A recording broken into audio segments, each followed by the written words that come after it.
অৱশ্যে জানকীৰ মিলিব সন্ধান। ঠিকেই কৈছা ভাই, জানকীৰ সন্ধান আমি উলিয়াবই লাগিব। লডু তুলি মই এই ধনুষত স্বৰ্গ মৰ্ত্য পাতালে পবেশীৰ পদয়ৰ তৰূপ তৰিও উদ্ধাৰি আনি মোৰ প্ৰাণৰ জানকী। ব'লা লক্ষ্মণ ব'লা, নকৰি পলমে।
পুত্ৰময় নাম্বুল জটায়ু প্ৰভু ৰামৰ চৰণ চিন্তা কৰাই বল প্ৰধান কাম। শুনিছো প্ৰভু ৰামে ভাতৃ লক্ষ্মণ আৰু সীতা দেৱীৰ হমে এই মনতে কৰিছে বিচৰা। প্ৰভু ৰামৰ দৰ্শন পাবৰ বাবে মই দিনে ৰাতিয়ে কৰিছো বিচৰণ। কেনি গ'লে পাম মই মোৰ প্ৰভু ৰামৰ দৰ্শন? মই একো বুজিব পৰা নাই। ৰক্ষা কৰা, ৰক্ষা কৰা ৰক্ষা কৰা। কোন সেই ৰমণী? ৰঘুমণি বুলি মোৰ প্ৰভু ৰামক কৰিছে উচ্চাৰণ। এই বিপদত পৰিবা ৰমণী ৰক্ষাৰ কাৰণে কৰিছে কন্দন। নিশ্চয় হে প্ৰভু ৰামৰ ভাৰ্যা দেৱী জানকী। নাই, এই জটায়ু সন্মুখত সীতা কোনেও বিপদত পেৰিব নোৱাৰে। নাই, মই সীতা দেৱীক উদ্ধাৰ কৰিব লাগিব। ৰবা দেৱী সীতা, গৈ আছো এই জটায়ু তোমাৰ সহায়ৰ বাবে।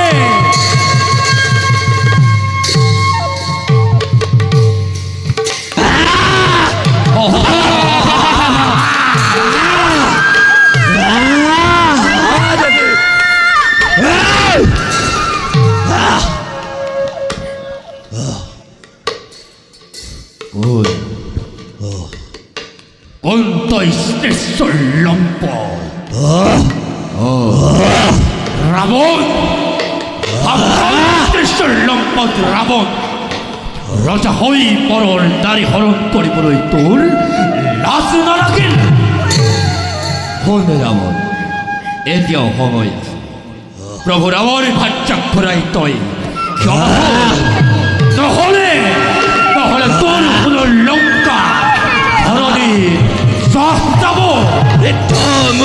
পক্ষে প্ৰচণ্ড ৰাবণৰ পথ বন্ধ কৰি নিজৰ মৃত্যুক নেদিবি নিমন্ত্ৰণ শীঘ্ৰে পথ এৰি দে নহ'লে মৃত্যু তোৰ অনিবাৰ্য পাখণ্ড ৰাৱণ দেখি চবৰ দীঘল সন্ত্ৰাস অস্ত্ৰ হৈ তোতানো এই সন্ত্ৰাস পাখি আজি এই নখৰ ৰাধাতে তোৰ মন্দ চিৰাচেৰ কৰিবই দেৱী জানকী হৰিবুদ্ধৰ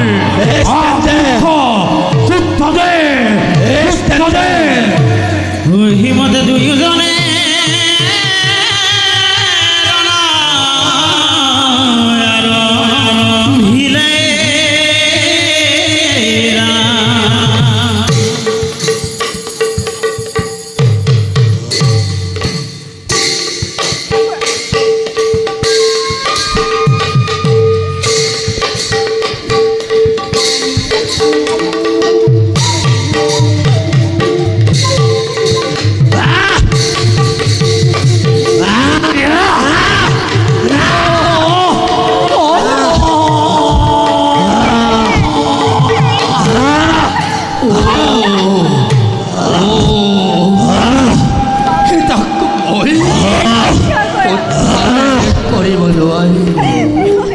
জীৱনৰ অন্তিম কালতো প্ৰভু ৰামৰ দৰ্শন হে দয়া ৰাম ক্ষমা কৰিবা তোমাৰ ভাষা উদ্ধাৰ কৰিব নোৱাৰিলো দেৱী অগ্ৰগত হৈ আকাশ মাৰ্গত অগ্ৰগত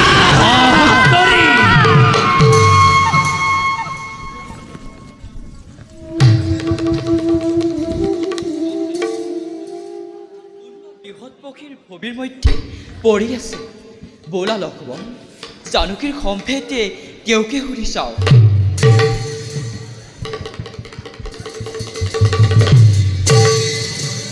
গন্তবী কিয় এনেদৰে পৰি আছা ভূমিৰ মধ্যে মই অৰুণৰ পুত্ৰ নাম মোৰ জটায়ু আপোনাৰ বাচ্চাহিতাক ৰাৱণে হৰণ কৰি দিয়া দেখি মই ৰাৱণৰ সমেত যুদ্ধ কৰিলোঁ কিন্তু প্ৰভু সীতা দেৱীক উদ্ধাৰ কৰিব নোৱাৰিলোঁ ৰাৱণৰ তীক্ষ্ণ অস্ত্ৰে মোৰ দুই পাখি কাটি পেলালেও সীতা দেৱীৰ আশীৰ্বাদ ক্ৰমে এই বাৰ্তা আপোনাক দিবৰ বাবে মই জীয়াই আছো ৰঘুনন্দন সেই জটায়ু পক্ষী কোন সেই ইষ্টেশ্বৰ কাৰ পুত্ৰ সি কোন বংশতে জন্ম তাৰে শুনক ৰঘুনাথ ৰক্ষাকুলৰ বিশ্বশ্ৰৱামণিৰ ঔৰখে নৈকক্ষীৰ গৰ্ভ দুৰ্মতি সেই ৰাৱণৰ জন্ম সমুদ্ৰৰ মাজত তাৰ সেই লংকা ৰাজ্য হে প্ৰভু ৰাম মোৰ অন্তিম কাল ওচৰ চাপি আহিছে প্ৰভু ওচৰ চাপিছে অন্তিম কালত প্ৰভু আপোনাৰ দৰ্শন পাই মোৰ জীৱন ধন্য হ'ল প্ৰভু এনে প্ৰভু আমি তাকে বাকিছো বিদায় বিদায় বিদায় প্ৰভু বিদায়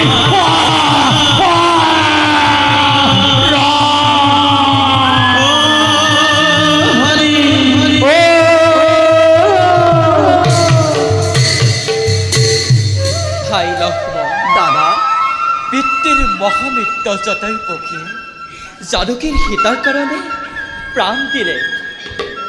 পৰুৰ উপকাৰৰ কাৰণে প্ৰাণ দি পক্ষীয়ে গতি সাধিলে।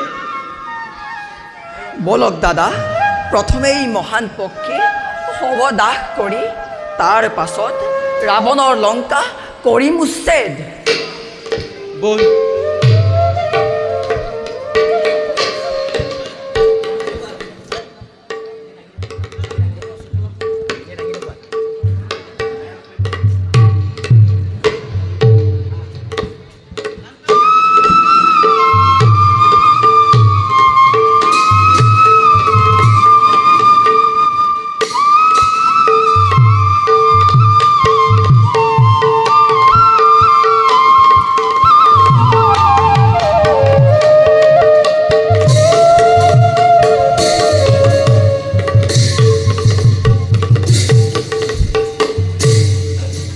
হনুমান আৰু কপিগণ, চূৰ্ণ হ'ল মোৰ জীৱনৰ সোণালী সপোন। অত্যাচাৰী বৰ্বৰ ভাতৃয়ে অনিষ্ট সাধিলে ভীষণভাৱে মোক। এনেদৰে এঠাইৰ পৰা আন ঠাইলৈ পলায়ন কৰি অলপো শান্তি নাই মোৰ হৃদয়ত। হৰি নিলে ৰাজ্যৰ ধন, অসহ্য বেদনাই দহিছে হৃদয়। দিয়া দিয়া কপিগণ, দিয়া মোক বালি বধৰ পথ দেখুৱাই। ধৈৰ্য ধৰা সুগ্ৰীৱ, ইমান অধৈৰ্য হ'লে কেনেকৈ হ'ব? এতিয়াতো তোমাৰ শক্তি ম্লান হোৱা নাই। সেই দুৰ্দান্ত বালিক বধ কৰি লোৱা আৰু তুমি কিষ্কিন্ধাৰ ৰাজসিংহাসন মাত্ৰ উচিত সময়ৰ বাবে উপেক্ষা কৰা। হনুমান,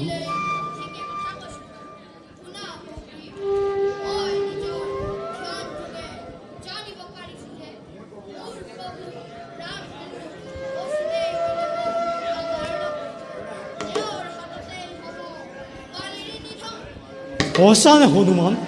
আহিবনে সেইদিন, মিলিবনে সৌভাগ্য মোৰ? কপি সুদূৰত কোনোবা দুজন আমাৰ ফালেই আহিব ওলাইছে। হয়তো হয়তো এয়া বালিৰ গুপ্তচৰ। যোৱা যোৱা হনু, ভালদৰে নিৰীক্ষণ কৰা। ভাল সুগ্ৰীৱ।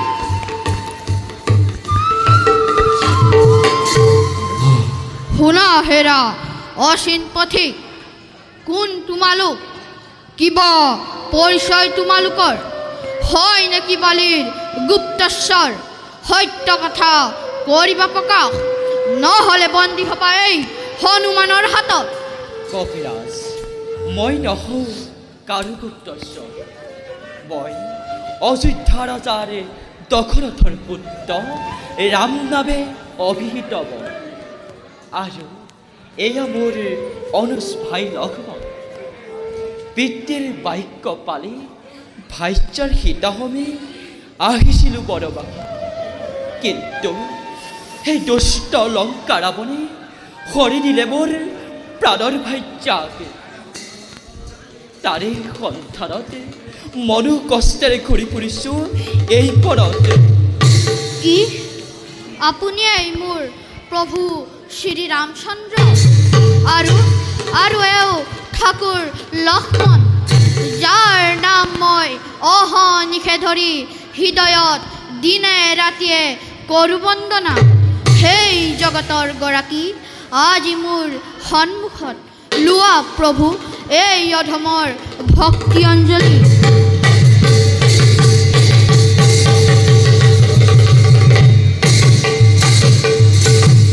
ঠাকুৰ লক্ষ্মণ, তুমিও প্ৰণাম মোৰ কৰিবা গ্ৰহণ। তুমিয়েই তেন্তে সেই বীৰ হনুমান, যাৰ নাম শুনিছোঁ বহুবাৰ। ধন্য তুমি, ধন্য তোমাৰ ঈশ্বৰ ভক্তি। উঠা হনুমান, তোমাৰ ভক্তিতে তুষ্ট মই। তোমাৰ দৰে ভক্ত পাই মই সঁচাই ধন্য। আহা কাষ চাপি দুয়ো বন্ধুৰূপে কৰোঁ আলিঙ্গন।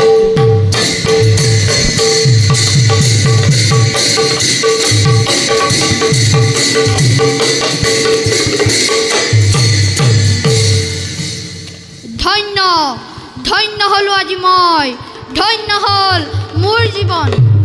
বলক প্ৰভু, এতিয়া আমি যাওঁ সুগ্ৰীৱৰ কাষে। আপেক্ষিছে সুগ্ৰীৱে উৎকণ্ঠিত হৈ।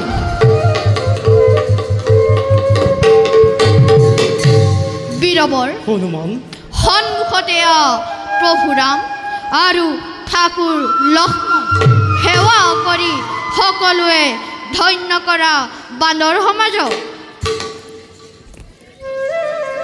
হে প্ৰভু শ্ৰী ৰামচন্দ্ৰ, তোমাৰ আগমন তথা তোমাৰ দৰ্শনে কৃতাৰ্থ কৰিলেই বান্দৰ সমাজ। দয়া কৰি আমাৰ অঞ্জলি গ্ৰহণ কৰা। উঠা কবিগণ, তুষ্ট মই তোমালোকৰ ভক্তিৰ প্ৰাৰ্থনাতে।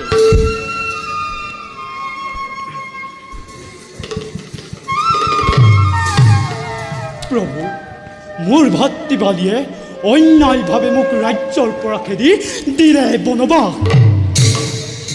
দয়া কৰি কৃপা দৃষ্টি প্ৰদান কৰা প্ৰভু। উঠা কপিৰাজ, তোমাৰ ভক্তিতে তুষ্ট মই। লংকাৰ দুদন্ত ৰাক্ষস ৰাৱণে সৰি দিলে মোৰ ভাইজাকে। কোৱা কপিৰাজ, প্ৰভু। উদ্ধাৰি আনিব পাৰিবনে মোৰ প্ৰাণৰ জানকে? যদি পাৰা মই নিশ্চয় তোমাকে কৰিম সহায়। বালিক একে পথৰতে নিধন কৰি ৰাজ্যভাৰ মই কৰিম তোমাকে। তাৰ বাবে অলপো চিন্তা নকৰিব প্ৰভু। মহাবীৰ হনুমান নীল আদি যত মানে কপিগণ থাকোঁতে সদায় উদ্ধাৰি আনিম নিশ্চয় জানকী সীতাও। আহা তেন্তে কপিগণ, নৰ বান্দৰ একত্ৰিত হৈ আজিয়ে যুদ্ধ যাত্ৰা কৰোঁ বালিৰ বিৰুদ্ধে। জয় শ্ৰীৰাম, জয় জয় শ্ৰীৰামচন্দ্ৰ, জয় শ্ৰীৰাম। জয়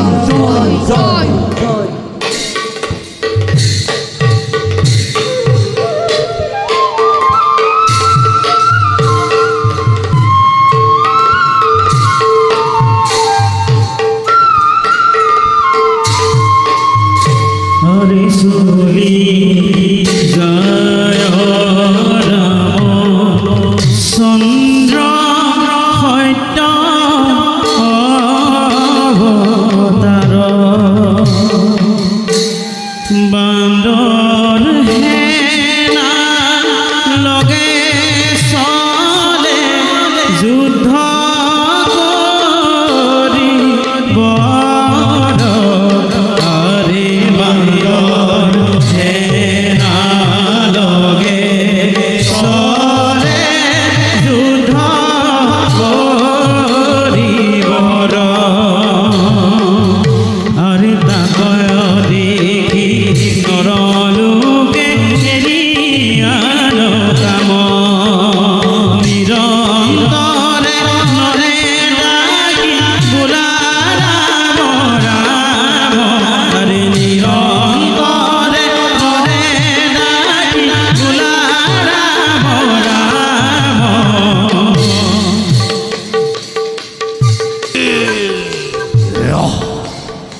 অসম্ভ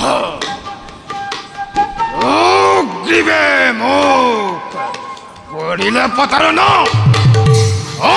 অগ্ৰীৱ তোক বধ কৰি মই শীতল কৰিম মোৰ এই উত্তপ্ত হুৰি। এই বালি এই হাতী ধৰি অধম বালি দুৰাচাৰ। এই বীৰ বুলি মিছাতেই কৰ গৌৰৱ। আহ, ভাতৃক অন্যায়ভাৱে বনবাস দিয়াৰ প্ৰতিশোধ ল'বলৈ আজি এই সুগ্ৰীৱে যম ৰূপে তোৰ সন্মুখত হৈছে উপস্থিত। এই বালিক তই যুদ্ধৰ বাবে কৰিছ আমন্ত্ৰণ। পাহৰি গলি তই বালিৰ বিক্ৰমৰ কথা। দে দে যুদ্ধ আজি দেখুৱাম জগতক এই বালিৰ ৰুদ্ৰ ৰূপ। ধৰ অস্ত্ৰ নকৰি বালি হমে কৰে সুগ্ৰীব মহাবীৰ। এ ভাই ভাই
হে সুপতীয়া ৰামচন্দ্ৰ মোক মৰিবলৈ এৰি দি কিয় তুমি বিশ্বাসঘাতকতা কৰিলা বল বিক্ৰমত মই বালিৰ সমপক্ষ নহওঁ তথাপিও তোমাৰ বচনত বিশ্বাস কৰি বালিৰ হমে যুদ্ধত ব্ৰতী হ'লোঁ সুদূৰত থাকিও কিয় তুমি বান নিক্ষেপ নকৰিলা প্ৰবঞ্চক তুমি প্ৰবঞ্চক মাথো তোমাৰ বচন ক্ষান্ত হোৱা সুগ্ৰীৱ কৰা নাই প্ৰবঞ্চনা মই একেটি সাঁচতে গঢ়া বালি আৰু তুমি নাই একোৱে ভিন্ন সেইবাবে মিত্ৰ মই নকৰিলোঁ সৰ্পহাত ভাই লক্ষ্মণ দাদা পিন্ধোৱা ফুলৰ মালা সুগ্ৰীৱৰ ক'লে সেই খবৰ চিনিবৰ বাবে আমাৰ উত্তম উপায়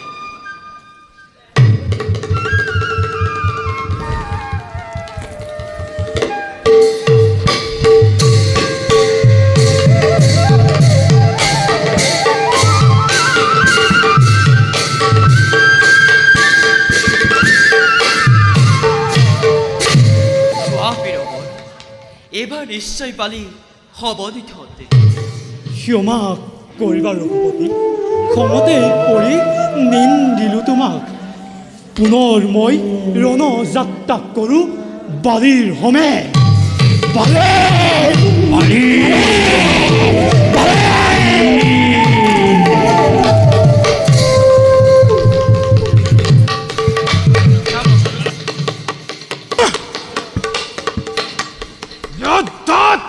দৃষ্টিব নোৱাৰি পলাল ভক্তি দুখী কাপুৰুষ পুনৰ যদি আহতই বালিৰ সমীপে মৃত্যু তোৰ জানিবি নিশ্চয়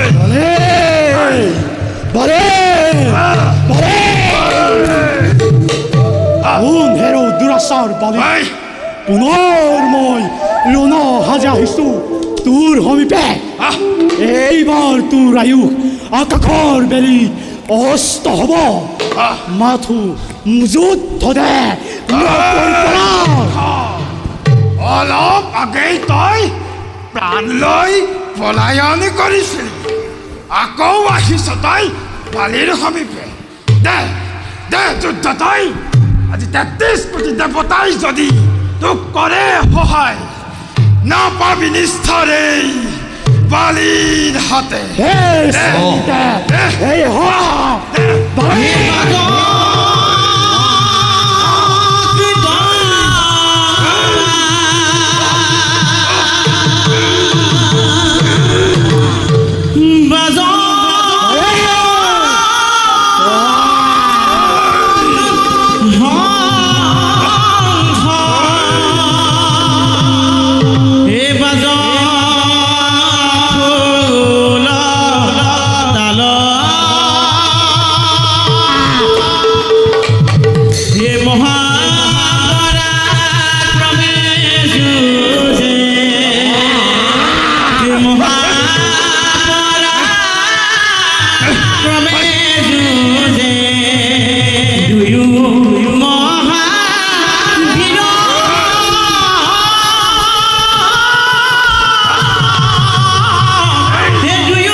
ৰক্ষালৈ অন্যায়ভাৱে হৰ প্ৰহাৰ কৰিলে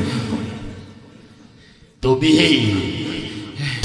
নেকি সেই কাপুৰু ঠিক তোমাৰ বাহুবল ঠিক তোমাৰ পুৰুষত্ব হঠাৎ ঠিক তোমাৰ সমৰ নীতি বদলালৈ বিৰহ তুমি অন্যায়ভাৱে কৰিছা প্ৰহাৰ সিংহক বধিবলৈ তুমি শ্ৰীকালৰ হৰণ ললা তোমাৰ দৰে কাপুৰুষক এই পানীয়ে হত মুখে কৰিছো কঞ্চনা সৰ্বদোক মৰীক্ষণ কৰিব ৰাজন মই দশৰথ ৰজাৰ পুত্ৰ নাম মোৰ ৰামচন্দ্ৰ তোমাৰ মুক্তিৰ বাবে এই যুদ্ধ হলাইজন যোৱা বীৰবৰ তুমি স্পৈকুণ্ঠত স্থান পাবা অন্যায়ভাৱে হৰ প্ৰহাৰ কৰাৰ বাবে মোৰ সৰ্বদোক ক্ষমা কৰিব তুমি এই নেকি সত্য অৱতাৰী ৰামচন্দ্ৰ হে দয়াময়ীৰা তোমাৰ হাতৰ মৃত্যুৱে পালিয়ে ছয় কৰিব গ্ৰহণ দয়াময় নিশ্চিতে তোমাক মই অনেক নিন্দা কৰিলো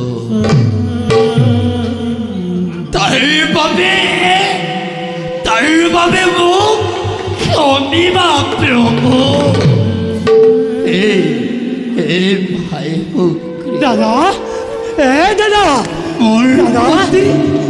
মোৰ প্ৰতি কিন্তু তই কোপত ভাৱ নাৰাখিবি মন দাদা স্বয়ং ভগৱান তোৰ সহায় যেতিয়া বুজিছো মই তোৰ গাত কোনো দুখ নাছিল শুন ভাই দাদা পাছা অংগদক পুত্ৰৰ দৰে কৰচেন পালন শুনা হে বিগত সকলোৱে অপৰাধ মোৰ ক্ষমা কৰিবা নোৱাৰো এনে কৰো যান্ত্ৰণা আৰু ল'বলৈ বিদায় দাদা বিদায়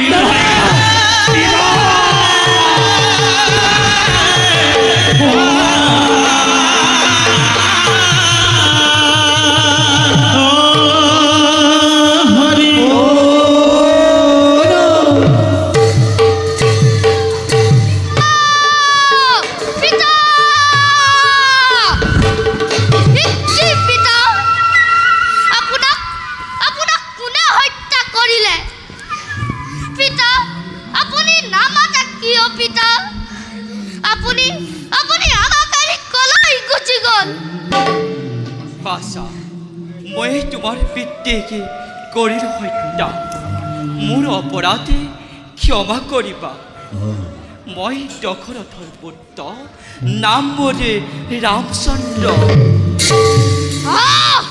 ফকতীয় ৰাম কিবা হাতু কৰিলা মোৰ কিবা হাতু কৰিলা পিতাক বধ কি দুখ কৰিছিলা তোমাক অন্যায়ভাৱে বধ কৰা হল পিতাক তোমাক মই কদাপিও নকৰো ক্ষমা হাজু হোৱা তুমি মৃত্যু পাবা অধৈৰ্য নহবি বালক বুলি ক্ষমা কৰক এই অংগদক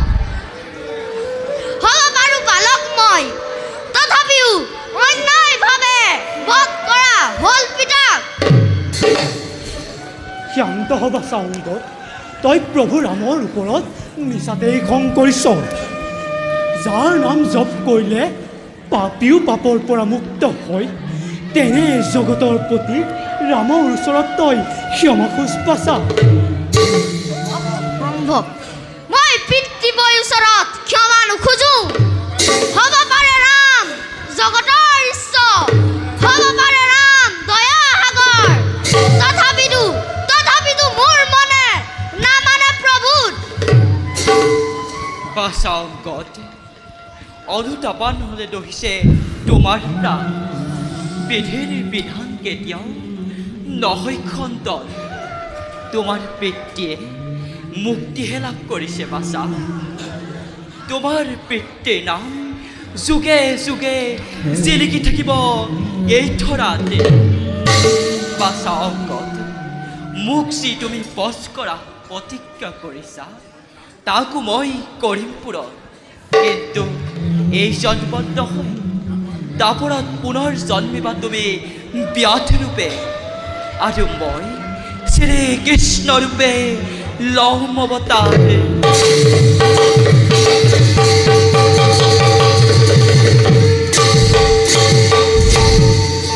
যেতিয়া মোৰ কৰ্তব্য হ'ব সমাধান, অৱশ্যে তেতিয়া মই তোমাৰ ঘৰত মোৰ চাৰিব প্ৰাণ।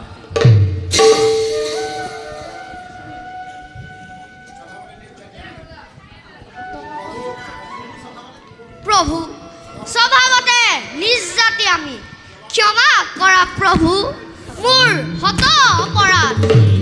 উঠা বাছা, তুষ্ট মই তোমাৰ প্ৰতি। বৌলা বাছা, মৃতকক সৎকাৰ কৰি আমিও লংকাৰ অভিমুখে কৰোঁ গমন, আৰু উদ্ধাৰি আনো মোৰ প্ৰাণৰ জানুকে।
সীতা, সীতা, আহিছোঁ মই তোমাৰ কাষলৈ। পৰৰ তিৰোতা শৰণকাৰী লংকেশ্বৰ, কিয় আহিছা তুমি মোৰ পুনৰ কাষে? তিল মানুহ স্পৰ্শ নকৰিবা, নয়তো ঘটিব অঘটন। অহা নাই মই লংকেশ্বৰ ৰূপে, আহিছোঁ মই পূজাৰী হৈ সীতা গোসানীক পূজা কৰিবলৈ। মনত পাপ ভাৱ ৰাখি মুখত ভদ্ৰতাৰ আচৰণ লৈ ভাবিছা নেকি পাৰিব পুনৰ ভুলাব সীতা? ভাবিছা নেকি পাহৰিছে জানকীয়ে শ্ৰীৰামচন্দ্ৰ?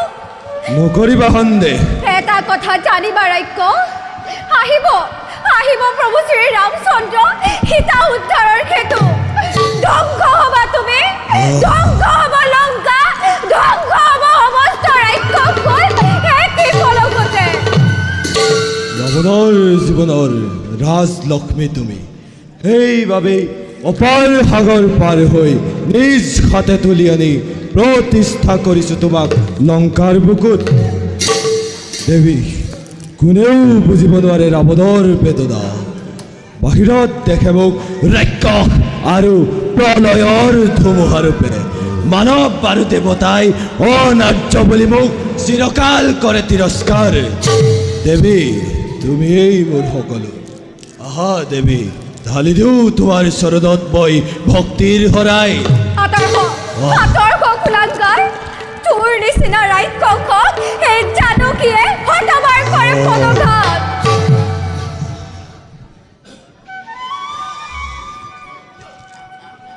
তোমাক উদ্ধাৰৰ হেতু নাহে সেই ৰামচন্দ্ৰ।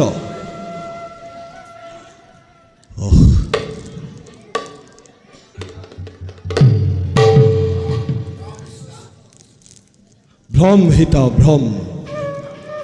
ৰাৱণৰ লংকা ধ্বংস তথা ৰাৱণৰ মৃত্যু, এই সকলোবোৰ তোমাৰ ভ্ৰম। সেইবাবে নিজ ভ্ৰমক ত্যাগ কৰি তোমাৰ সন্মুখৰ অপ্ৰিয় সত্য এই ৰাৱণক আঁকোৱালিলো। আহিত আতৰ্ক কুলাংগাৰ, নাহিবি তই সীতাৰ কাষ চাপি। তোৰ দৰে ৰাক্ষসক এই জনক নন্দিনী সীতাই হতবাৰ কৰে পদঘাত। সামান্য তিৰোতাৰ ইমান অহংকাৰ, এইবাৰ ৰাখিম তোক শিকলি লগাই। চাম বাৰু কিমান দিন থাকে তোৰ নিজ গৰ্ভ।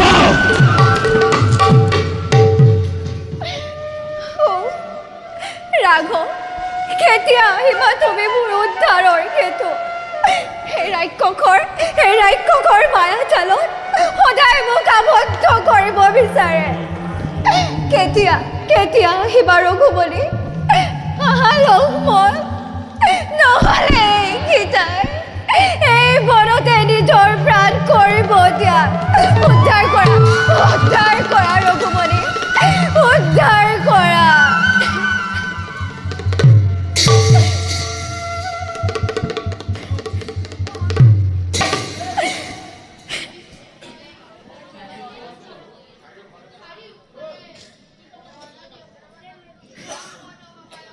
আজি মই মোৰ পূৰ্ব জ্ঞান ঘূৰাই পালোঁ।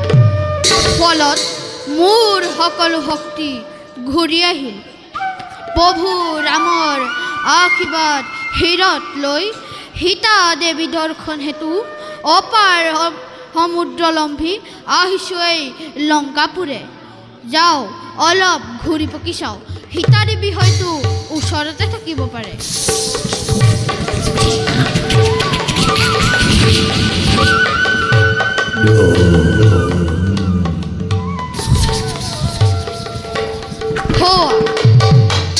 হৌৱা জনক নন্দিনী প্ৰভুৰ চিন্তাত মগ্ন হৈ আছে। যাওঁ মই প্ৰভুৰ বাৰ্তা দি তেওঁৰ চিন্তা দূৰ কৰোঁগৈ। মাতৃ কোন তই? কিয় আহিছ সীতাৰ কাষে? চলাহী কথাৰে পুনৰ সীতাক ওলাব পাৰিম বুলি ভাবিছ? আতৰ্ক মোৰ সন্মুখৰ পৰা। প্ৰভু, মাতৃ ক্ষমা কৰা, এই দেখক নহওঁ মই কোনো চলনাময়ী ৰাক্ষস। পৱন নন্দন নাম মোৰ হনুমান। প্ৰভু ৰামৰ ভক্ত মই। প্ৰভু ৰামে পঠিয়াইছে মোক আপোনাৰ দৰ্শন হেতু। চিন স্বৰূপে এই মুকুতামণি লওক মাতৃ।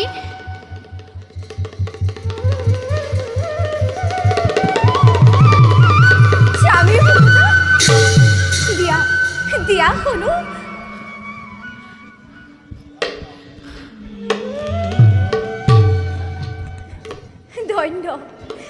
ধন্য তোমাৰ স্বামী ভকতি।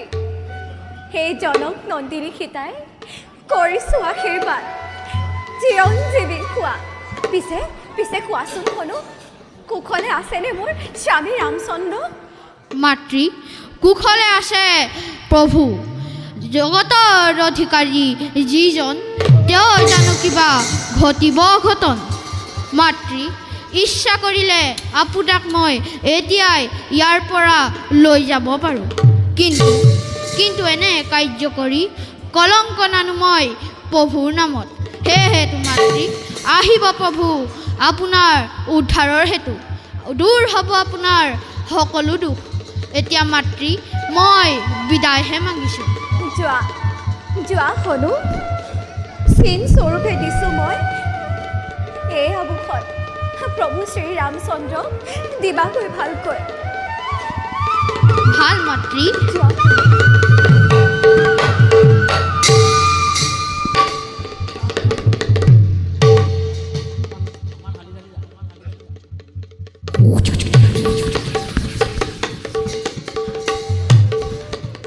কি যে সুন্দৰ এই বন, পকা পকা ফল মূলেৰে ভৰপূৰ।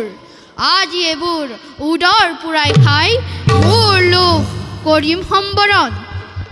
কিন্তু মই প্ৰভু ৰামৰ ভক্ত যেতিয়া মনে মনে যোৱাটো উচিত নহ'ব। সেয়েহেতু প্ৰভু ৰামৰ শক্তি পৰীক্ষা দিবৰ বাবে ৰাৱণৰ এই সুন্দৰ বাগিচা মই কৰোঁ ধ্বংস। জয় শ্ৰীৰাম, জয় শ্ৰীৰাম, জয় শ্ৰীৰাম, জয় শ্ৰীৰাম, জয় শ্ৰীৰাম।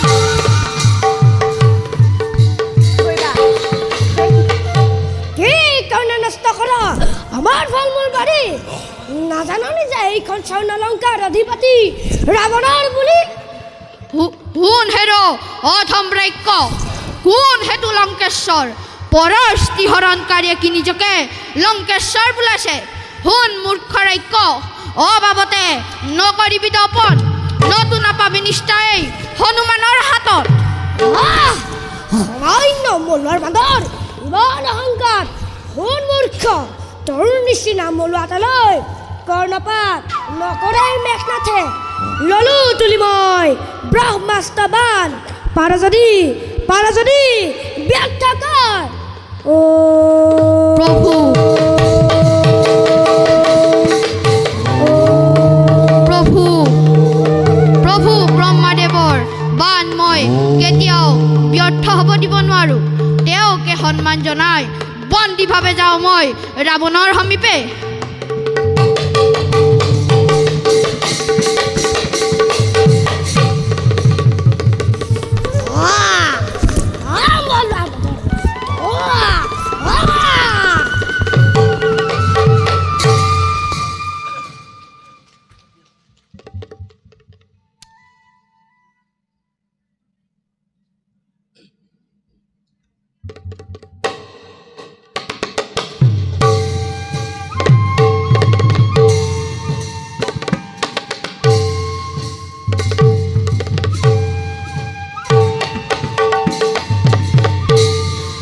সামান্য তিৰোতাই মোক কৰে উপহাস, আৰু অন্য হাতে শুনিছোঁ কোনোবা বান্দৰে আহি মোৰ বনত কৰিছে উপদ্ৰৱ।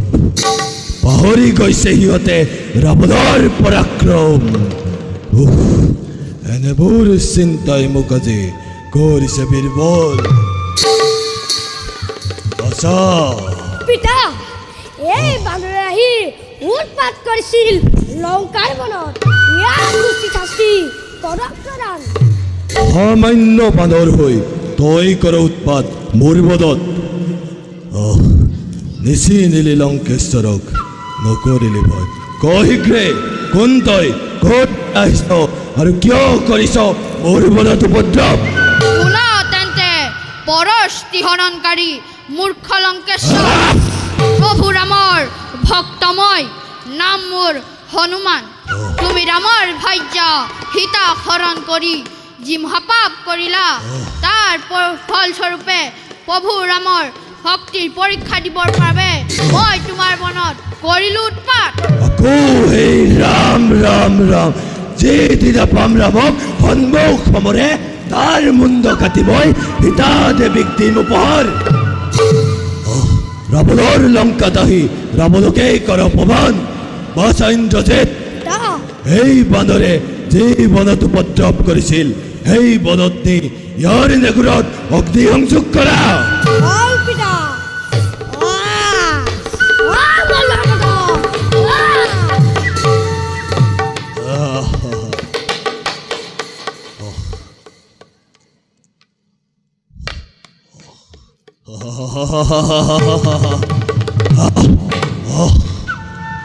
সামান্য বান্দৰে মোৰ লংকা কৰিলে দহন ৰামৰ নামত জাগি উঠিল তাৰ সমস্ত শক্তি তথাপিও মই লংকেশ্বৰ ৰাৱণ যেতিয়া জাগিব মোৰ সত্য শুনি প্ৰণয়ৰ সূচনা হ'ব এই ধৰণে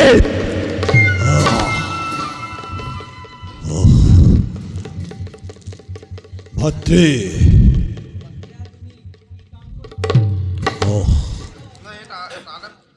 লংকাত জানাই দাদা সীতাক উদ্ধাৰৰ হেতু আহিব ৰামচন্দ্ৰ ভাতৃ বিভীষণ দাদা লংকাৰ সন্তান হৈ কিয় বীৰতাৰ দৰে কৰিছ আচৰণ নাজাননি মই লংকেশ্বৰ ৰাৱণ মোৰ মৃত্যু হ'ব সেই ৰামৰ হাতত হওক মৃত্যু মোৰ যাওক ৰখাতলে সমস্ত লংকা তাৰ বাবে ভূক্ষেপ নকৰে এই ৰাৱণে নহয় দাদা ৰাম সামান্য মনুষ্য নহয় প্ৰত্যক্ষতে তুমি তাৰ প্ৰমাণ পাইছা ৰামৰ মাত্ৰ এজন ভক্তই দাহন কৰিল স্বৰ্ণলংকা তেন্তে ভাবি চোৱা দাদা আহে যদি সহস্য সেনাৰ সমে প্ৰভু ৰামচন্দ্ৰ ৰব জানো লংকা সযতনে ভাতৃ বিভীষণ দাদা বীৰতাৰ দৰে আচৰণ নকৰিবি আজি তোক হত্যা কৰি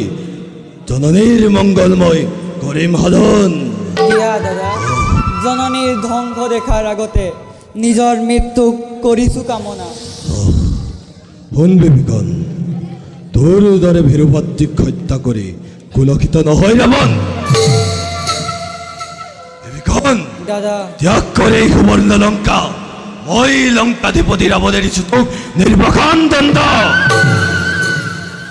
দাদা হিত উপদেশৰ বাবে মোক দিলা নিৰ্বাসন দণ্ড তোমাৰ আজ্ঞা মানি গুচি যাম বহু দূৰলৈ কিন্তু যোৱাৰ আগত পুনৰ কৈ যাওঁ বন্ধ কৰা তোমাৰ এই আন্দোলন শত্ৰুৰূপে ৰাঘৱক নকৰিবা আমন্ত্ৰণ নহ'লে ধ্বংস হ'ব লংকা ধ্বংস হ'ব ৰাক্ষস কুল এটি পলকতে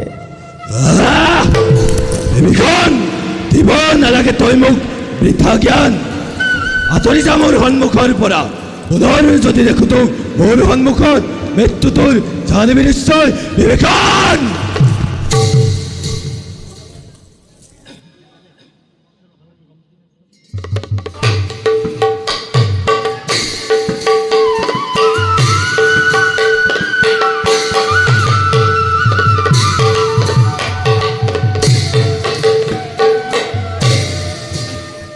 ভাই লক্ষ্মণ আৰু কপিকন প্ৰভু চোৱাচোন কিদৰে নিপান নিতাল হৈ আছে সেই গহীন সাগৰ অতিক্ৰম কৰি বৃহৎ সমুদ্ৰ আমি কিদৰে প্ৰৱেশিম আমি লংকাৰ নগৰে দাদা আগেয়ে এবাৰ সাগৰক মিনতি কৰি চোৱা যাওক যদিহে নহয় সন্তুষ্ট অভেদ্য বান প্ৰহাৰ কৰি উলিয়াই ল'ম লংকাৰ পথ হয় প্ৰভু তুষ্ট কৰিব পাৰিলেই সমুদ্ৰ দেৱতাক অতি সহজে পাম আমি লংকাৰ পথ বিচাৰি ঠিকেই কৈছা তোমালোকে প্ৰথমেই সমুদ্ৰকে মিনতি কৰি চাওঁ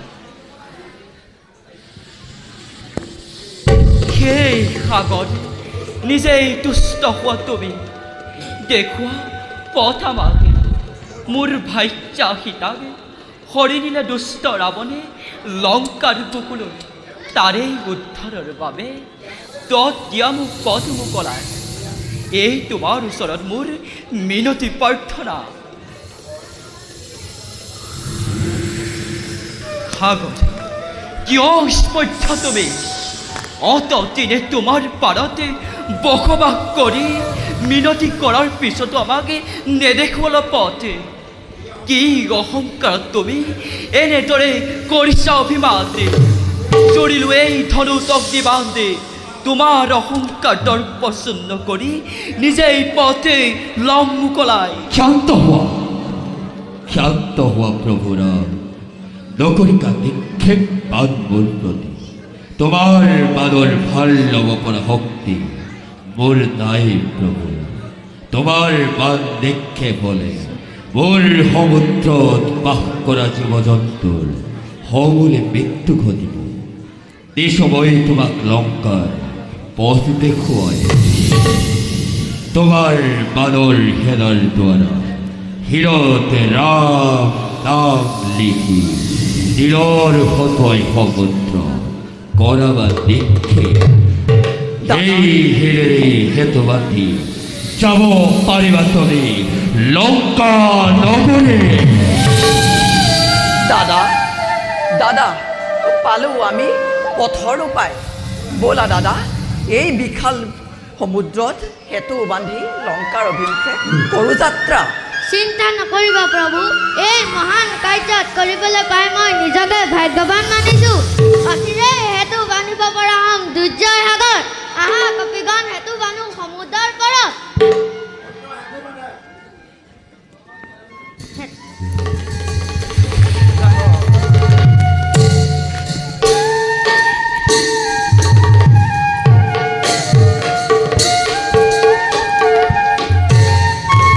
জয় শ্ৰীৰাম।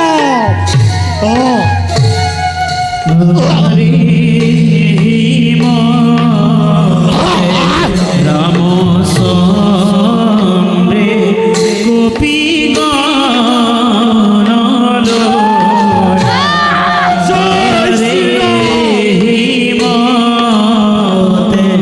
ৰাম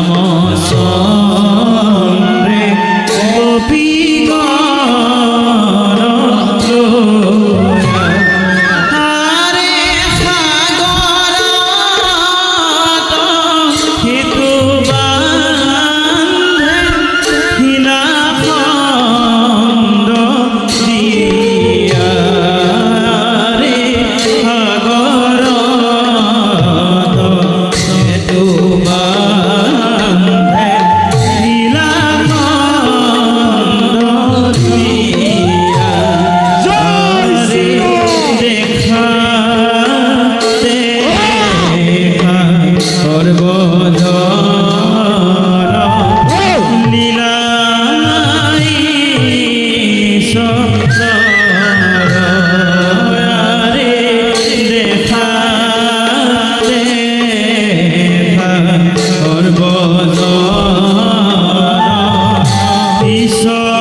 কি কথা কোৱা বাছা?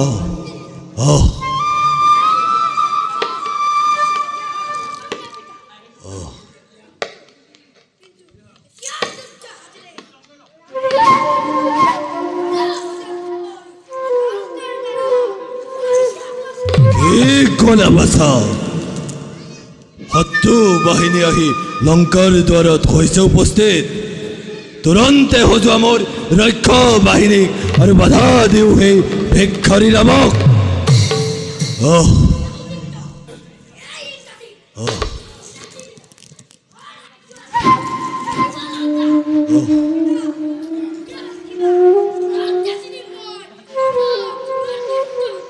আশীৰ্বাদ কৰিছোঁ ৰাৱণে যুদ্ধ জয়ী হোৱা এতিয়া মই বিদায়হে মাগিলোঁ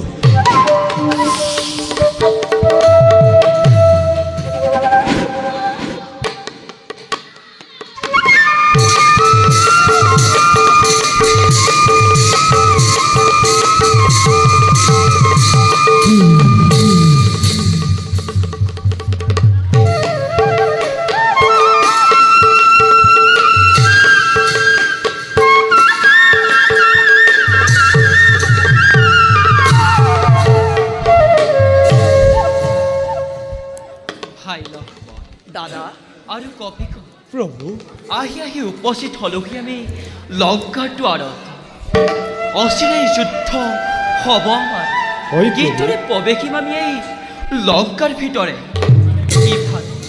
ইমান দিনে ঘূৰি অহা নাই মোৰ ভক্ত হনুমান জানকীৰ সম্ভেদ লৈ এনেবোৰ চিন্তাই মোক অস্থিৰ কৰি তোলেও ভাই অস্থিৰ নহ'বা দাদা নিশ্চয় আনিব হনুৱে জানকী আৰু লংকাৰ সংবাদ সৌৱা চোৱাচোন দাদা ৰঘুমণি কোনোবা এজন এইফালে হয় ধাৱমান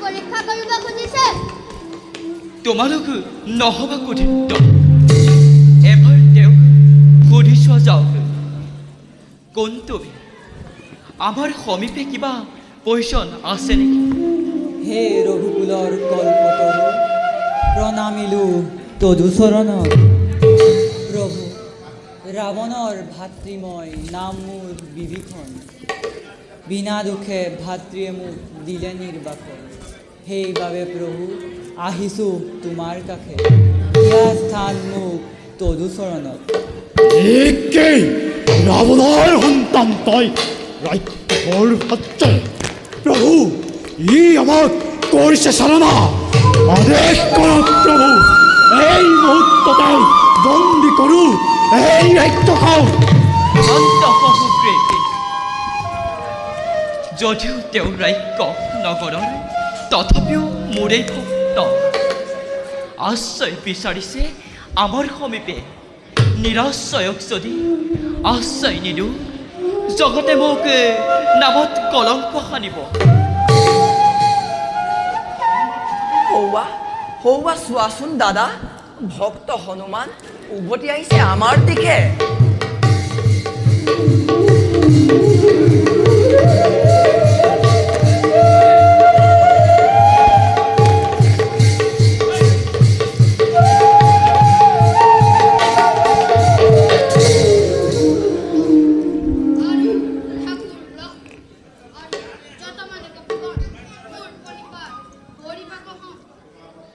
উঠা ভৱনন্দন হনুমান কিবা সম্ভেদ পালানে জানকীৰ সীতা কুশলে আছেনে সেই জানকী সীতা লংকাৰ নগৰে কোৱা হলো অতি শীঘ্ৰে কোৱা প্ৰভু কুশলে আছে মাতৃ জানকী ৰাক্ষসৰ মায়া ভেদ কৰি দৰ্শন কৰিলোঁ জনক নন্দিনী প্ৰথমতে মাতৃয়ে মোক ৰাক্ষস বুলি কৰিছিল তিৰস্কাৰ পাছত আপোনাৰ মুকুতামণি পৰিচয় হিচাপে দিয়াৰ পাছত তেওঁ আনন্দত চকুলো উপচি পৰিল প্ৰভু মাতৃয়ে দিছে এই ৰত্ন আঙঠি দিয়া হনুমান তুমি মহান ভক্ত তোমাৰ দৰে ভক্ত জিলিকি থাকিব যুগে যুগে এই ধৰাতে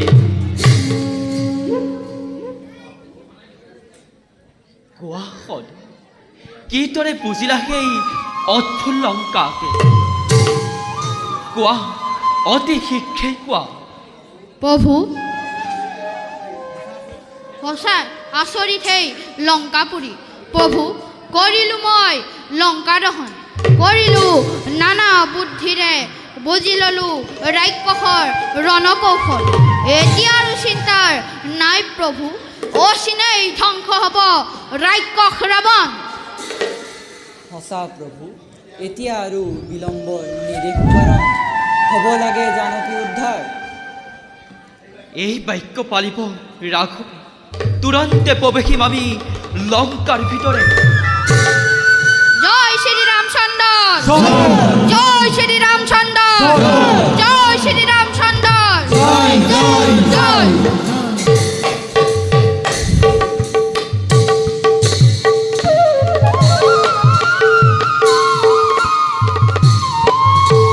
আৰে চলি যায় ৰামচন্দ্ৰ লঙ্কাৰ নগৰে, আৰে লগে চলে হনুমান যত বীৰ গণ, আৰে লগে চলে হনুমান যত বীৰ গণ।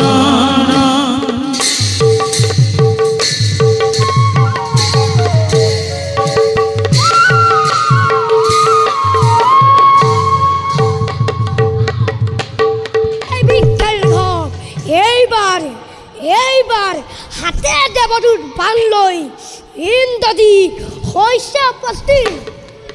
মেঘৰ আৰে আৰে সমৰ কৰি আয়োজন সকলো শত্ৰু কৰিম নিশ্চয়। হাতে গলে বান্ধি ৰাম লক্ষ্মণক লৈ যাম, ৰাম লক্ষ্মণক লৈ যাম পিতাৰ লংকেশ্বৰৰ কাষে।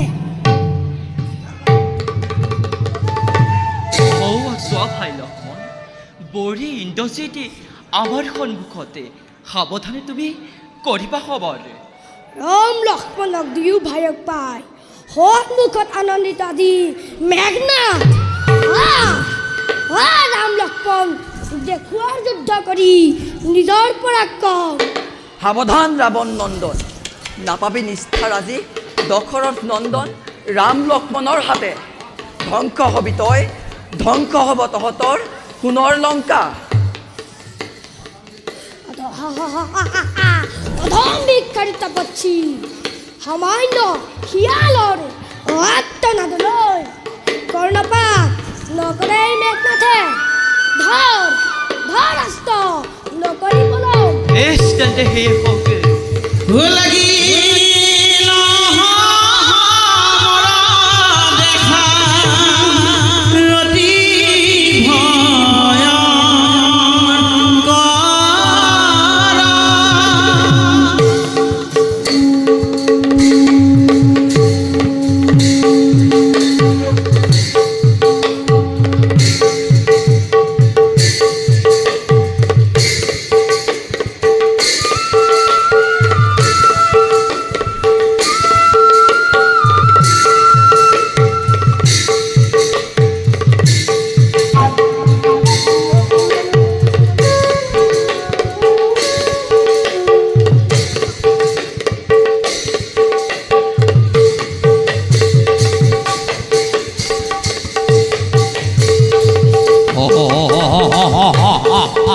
ৰাম লক্ষ্মণ চোৱা ভাই লক্ষ্মণ, কিদৰে পলাই গুচি গ'ল সেই ৰাৱণ নন্দন। বৌৰা লক্ষ্মণ, কপিকৰক লগত লৈ বিচাৰি যাওঁ সেই ৰাৱণ নন্দনক।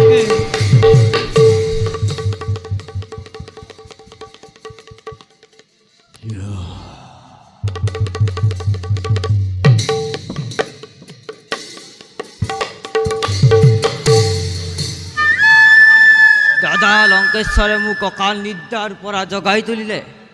শুনিছোঁ লংকাত মহাযুদ্ধৰ হৈছে সূচনা, কিন্তু দাদাহেন মহাবীৰৰ লগত যুদ্ধ কৰাৰ সাহস কাৰ জাগিল? যাওঁ, দাদাক সহায় কৰিবৰ বাবে মই নিদ্ৰাৰ পৰা আহিছোঁ। সুস্বাধ্য অভিযোজন ভক্ষণ নকৰি দাদা সমে যাত্ৰা কৰোঁ।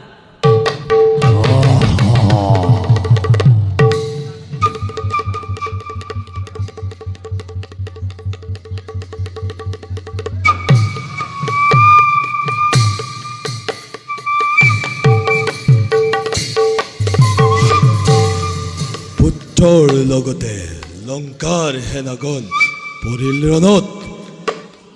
এনে যুদ্ধৰ সময়ত মোৰ ভাতৃ কুম্ভকৰ্ণৰ নিদ্ৰা ভংগ কৰি মাতি পঠাবলৈ পঠালো দুটক, কিন্তু অতপৰেও কোনো সম্ভেদ পোৱা নাই মোৰ ভাতৃ কুম্ভকৰ্ণৰ।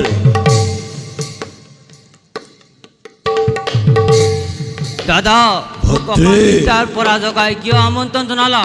কি কাৰ্য মই কৰিম সাধন প্ৰকাশ কৰা দাদা। ভাতৃ, অযোধ্যাৰ দশৰথৰ পুত্ৰ ৰাম লক্ষ্মণে আমাৰ স্নেহৰ ভগ্নী সুপৰ্ণখাৰ নাক কাটি আমাৰ ককুলত কলংক আনিলে আৰু আমাৰ ভাতৃ খৰদুখৰক বধ কৰি আৰু ইয়াৰ প্ৰতিশোধ ল'বৰ বাবে ৰামৰ ভাৰ্যাময় সীতাক কৰিলো হৰণ। আৰু সেই ৰাম লক্ষ্মণে এতিয়া লগত অসংখ্য বানৰ সেনালৈ লংকাত কৰিছে আক্ৰমণ। সেই হেতু যুদ্ধ ক্ষেত্ৰত মোক তোমাৰ সহায়ৰ প্ৰয়োজন। দাদা তুমি মহাজ্ঞানী হৈ পৰতিউতা কিয় কৰিলা হৰণ? সেয়েহে তাৰ পৰিণাম এতিয়া পাইছা ভিষম। তথাপিও জ্যেষ্ঠ ভাতৃ তুমি মোৰ, তোমাৰ আদেশ পালিবলৈ মই সদায় প্ৰস্তুত। দাদা কৰিছো প্ৰতিজ্ঞা মই তোমাৰ সন্মুখত, অকলেই জাপ দিম মই শত্ৰুৰ সাগৰত। এটি এটি কৰি নৰ বান্দৰ সকলোকে মোহাৰি পেলাম ভৰিৰ তলত। সন্তোষ লভিলো তোৰ পৌৰক বচন, আশীৰ্বাদ কৰিছো ৰাৱণে যুদ্ধ জয়ী হোৱা তুমি। মই এতিয়া বিদায় হে মাগিলো। যোৱা দাদা যোৱা, এইবাৰ কৰিম পূৰণ ৰণতিষ্ঠা মোৰ। হাতে তুলি ললো তীক্ষ্ণ তৰোৱাল, যুদ্ধ যাত্ৰা কৰো আৰম্ভ।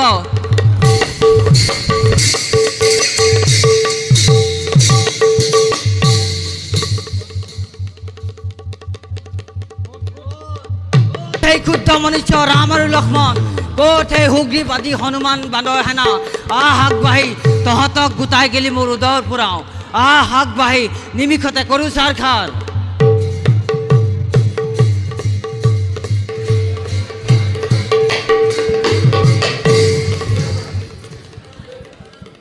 তোৰ দৰে ৰাক্ষস ৰাৱণক ভয় নকৰে এই কপি সমাজে।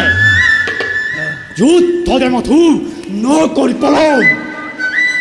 নগণ্য বান্দৰৰ ইমান অহংকাৰ, মোৰ এই পুষ্টি পাহাৰত প্ৰাণবায়ু উৰিব তহঁতৰ এটি পলকতে। তেন্তে সেয়ে হল।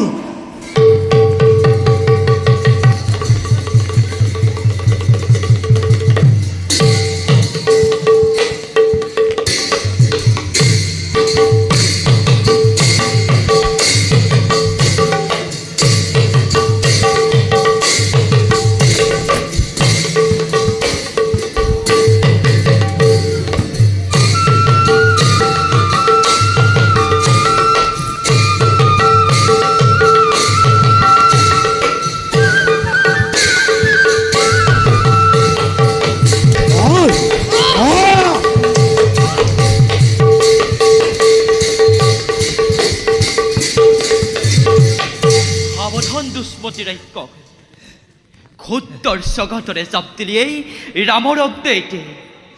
আজি দশৰথ নন্দন ৰামে আজি তোৰ সন্মুখতে কাল ৰূপে দিছে থিয়। যিমানেই মহাবীৰ নোহোৱা কিয়, তথাপিও তুমি ৰাৱণৰ ভাতৃ। আজি মোৰ হাতৰ পৰা নাপাবি নিষ্ঠাতে। দাম্ভিক ৰাম, তোৰ বিস্তৃত গৰ্জনত অলপো কম্পিত নহয় এই কুম্ভকৰ্ণ। তোক হত্যা কৰি নিষ্কণ্টক কৰিম শত্ৰুৰ সেনানী। মাতো সাৱধানে যুদ্ধ জিয়া নকৰি পলাম। বেছ তেন্তে সেয়ে হওক। লাগিল প্ৰতি ভয়ং কৰা হে পৰা ভৰে বসুমতী কবে ধৰা।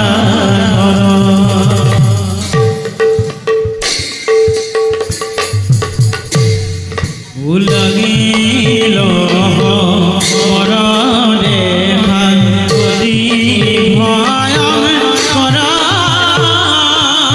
পৰা ভৰে বসুমতী কবে ধৰা ধৰ।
মহাবীৰবৰ তুমি স্থান পাবা বৈকুণ্ঠ ধামে বৌলা মিত্ৰ বিভীষণ বলক আমিও খন্তে শিবিৰতে কৰোঁগৈ বিশ্ৰাম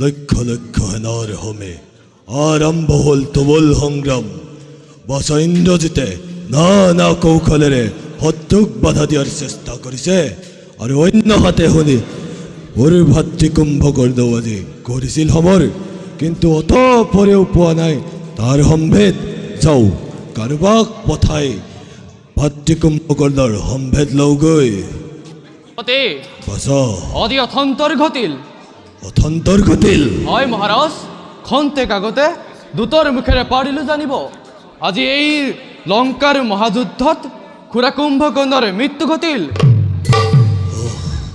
মোৰ ভাতৃ কুম্ভকৰ্ণৰ মৃত্যু ঘটিল নাই এনে বীৰ লংকাৰ ভিতৰে যি কৰিব পাৰে লংকাৰ গৌৰৱ মহাৰাজ কিয় কৰে ব্যৰ্থ চিন্তা কাৰণে এতিয়াও জীৱিত এই লংকাৰ সন্তান মাথো আদেশ কৰক আপোনাৰ মুহূৰ্ততে বিনাশিম লংকাৰ চিৰশত্ৰুকেই ধৰণীৰ পৰা পাৰিবা বাচা পাৰিবা তুমি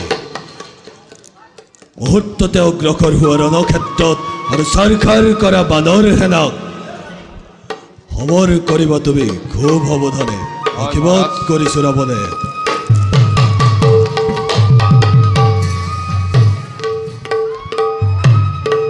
লংকেশ্বৰ ৰণৰ বেখেৰে ওলালো আজি তৰণী সমৰ ক্ষেত্ৰলৈ জননীৰ ৰক্ষাৰ হেতু অস্ত্ৰ ধৰিব লাগিব শ্ৰীৰামৰ সংগে ভাগ্য আছে যদি এই তৰণী হেনৰ জয়ী হৈ উভতি আহিম লংকাৰ বুকুলৈ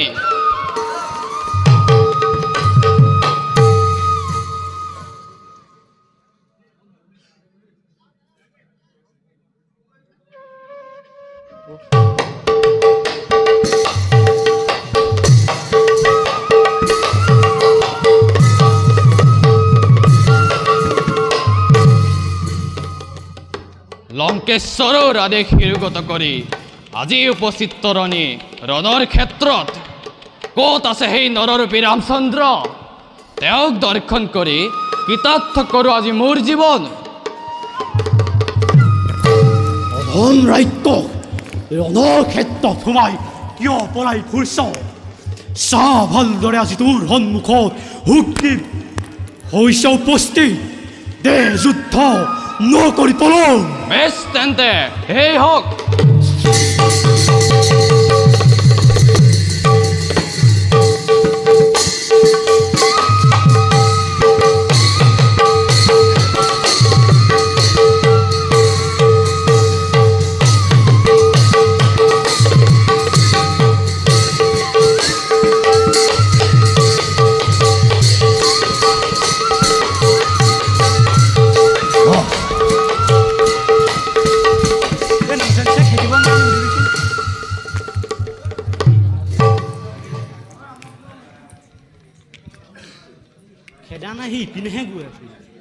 হে ৰাম অযোধ্যাদন দয়া দয়াহীন পতিত পাৱন আজি আনন্দিত তোমাৰ দৰ্শনে তুষ্ট হোৱা মোৰ প্ৰতি ঠাই দিয়া মোক তজু চৰণে দাদা নহবা তুষ্টই অধমৰ প্ৰতি অন্তৰত পাপ আশা পুহি ধৰ্মৰ মুখা পিন্ধি ই আমাক চালনা কৰিছে দাদা নহয় ভাতৃ তুমি ভুল বুজিছা বিভীষণৰ দৰেও এওঁ মোৰেই ভক্ত সেইবাবে ভক্তৰ সমে মই নকৰোঁ যুদ্ধ নহয় ভক্ত ইটো তোমাৰ মহামূৰ্খ চণ্ডাল অকৃতজ্ঞ ইটো মৃত্যুৰ ভয়ত চৰণত পৰি মিছাতেই কৰিছে ভকতি এই আলক প্ৰভু এই অধমৰ মৃত্যুবান দিয়ক মৃত্য বিভীষণ সেই ৰাক্ষসক সাজু হোৱা মৃত্যুৰ বাবে তোমাৰ যদি কিবা ইচ্ছা আছে তেন্তে স্মৰণ কৰা তুমি ইষ্ট দেৱতাক। বেছ তেন্তে সেই হওক। লাগিলে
আজি মই তোমাৰ হাতে হে পিতা ক্ষমা কৰিবা মোৰ হত অপৰাধ। বিদায় পিতা, বিদায়। পুত্ৰ তোৰ মুক্তিৰ বাবে মই কৰিলোঁ এনে বিধান, মোক ক্ষমা কৰি দিবি পুত্ৰ। ই কি এওঁহে তোমাৰ পুত্ৰ বিভীষণ? তুমি আগে নকলা কিয়? সেইকাৰণে শুনিবলৈ পালোঁ পুত্ৰৰ মুখত ৰাম নামৰ ধ্বনি। ভাই লক্ষ্মণ, দাদা আজি মই সৰ্বনাশ কৰিলোঁ, সকলো অপৰাধী কৰিলোঁ মাৰ্যত। মিত্ৰ কিয় তুমি সন্মুখত থাকিও নিজ পুত্ৰক কৰাল হত্যা? নকৰোঁ আক্ষেপ অলপো, আপোনাৰ হাতে মোৰ পুত্ৰই মুক্তি পালে, সেইটোৱে তাৰ ভাগ্যৱান। মৃত্য বিভীষণ, প্ৰভু তুমি কোনো চিন্তা নকৰি, তোমাৰ পুত্ৰই বৈকুণ্ঠপুৰতে স্থান পাব। ব'লা মৃত্য বিভীষণ, আমিও খন্তেকে কৰোঁগৈ বিশ্ৰাম। ব'লক প্ৰভু।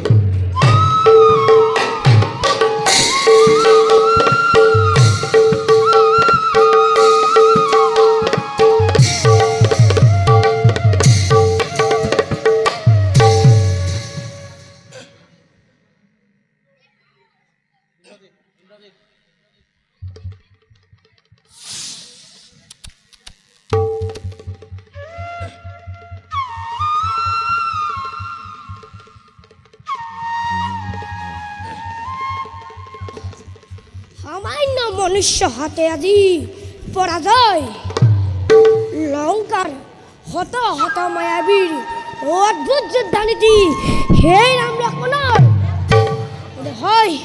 নহয় ময়ৰ যুদ্ধ মই কৰোঁ আৰম্ভ। এইবাৰ শূন্য ভেৰি বান লৈ বৰিখন দেখুৱাম ৰাম লক্ষ্মণৰ মোৰ পৰাক্ৰম।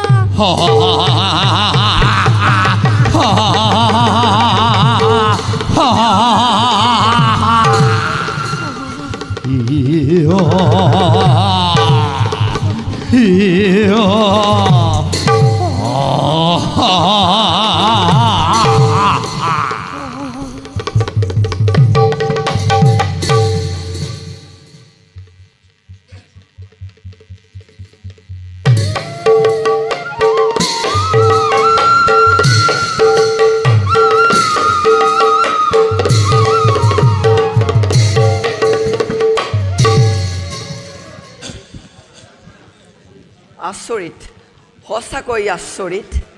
কিদৰে বুজিমেই ৰাক্ষসৰ মায়াৰ চাতুৰি। ঠাকুৰ লক্ষ্মণ পৰিল বহুত শূন্যত, ইন্দ্ৰজিতৰ হাতে ৰক্ষা কৰা।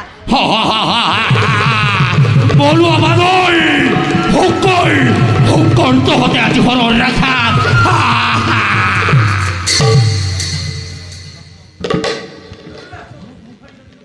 মূৰ্খ ইন্দ্ৰজিৎ, কাপুৰুষৰ দৰে কিয় কৰ অন্যায় যুদ্ধ? সঁচাই যদি তই বীৰবৰ, আহ সন্মুখ সমৰে আৰু দেখুৱা তোৰ বলৰ বিক্ৰম। পৰাজয় স্বীকাৰ কৰিলি লক্ষ্মণ, ৰাক্ষসৰ মায়াৰ যুদ্ধে বধ কৰি তহঁতক উজলাম লংকাৰ নাম।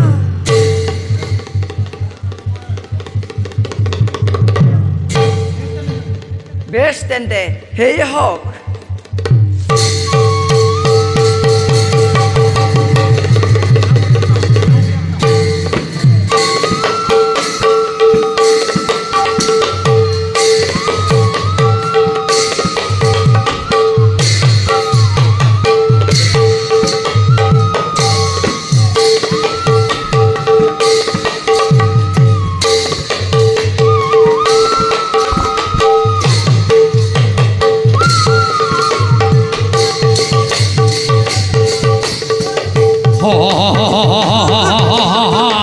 ভিক্ষাৰী মনুষ্য, উপযুক্ত ফল পালি আজি মেঘনাদৰ হাতে।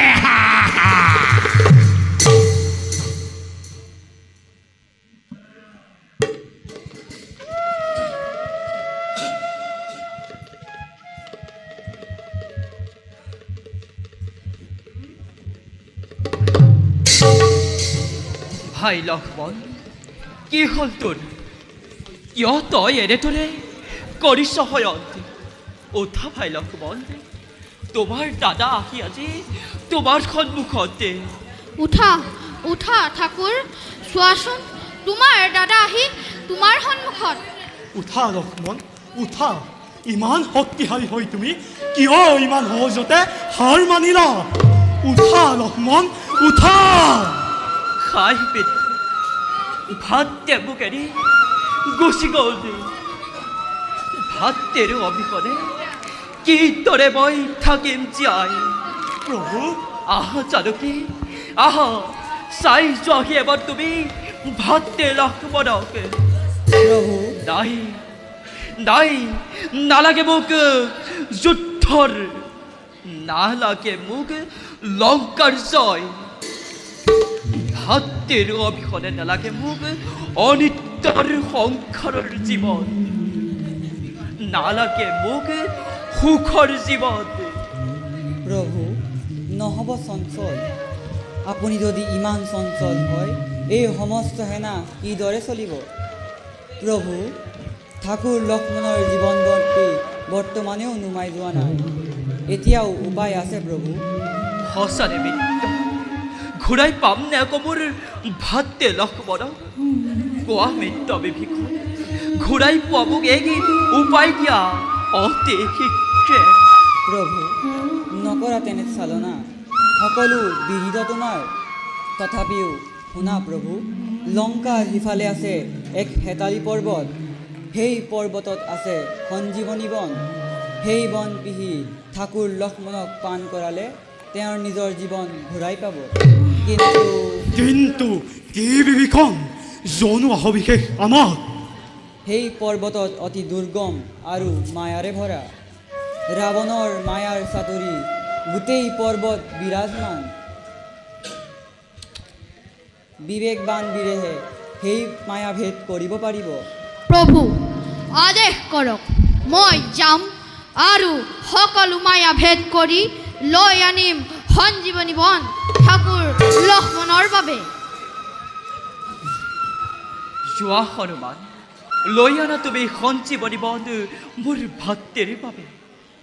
ভাল বিভীষণ, ভাল প্ৰভু, এতিয়া মই আহিছোঁ।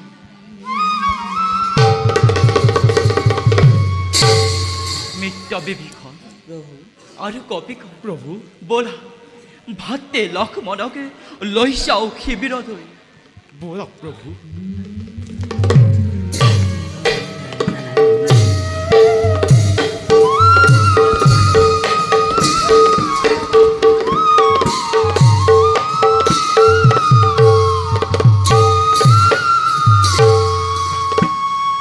দেখা দেখা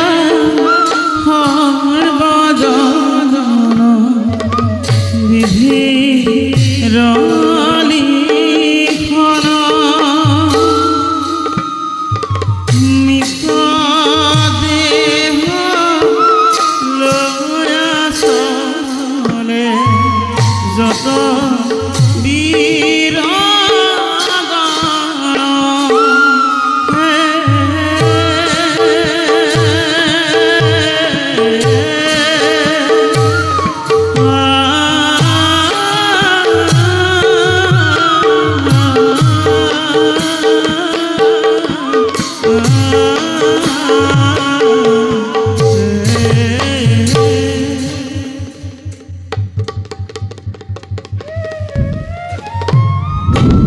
ৰাক্ষসৰ সকলো মায়া নেওচি উপস্থিত হলোহি এই হেতালি পৰ্বতত। যাওঁ আগবাঢ়ি সঞ্জীৱনী বনৰ বাবে। ইহ কি এই পৰ্বতৰ সকলো বনেই তৰাৰ দৰে জিলিকি আছে। ইয়াৰ ভিতৰত কোন পাহি সঞ্জীৱনী বন? নাই ভুলতে যদি বেলেগ বন লৈ যাওঁ তেনেহ'লে প্ৰভুৰ কুণ্ঠিত হ'ব আৰু ঠাকুৰ লক্ষ্মণো প্ৰাণো সংকটত পৰিব। সেয়েহে এই গোটেই পৰ্বতকে মই উঠাই লৈ যাওঁ। তাৰ পৰা বিভীষণে বাছি ল'ব সঞ্জীৱনী বন।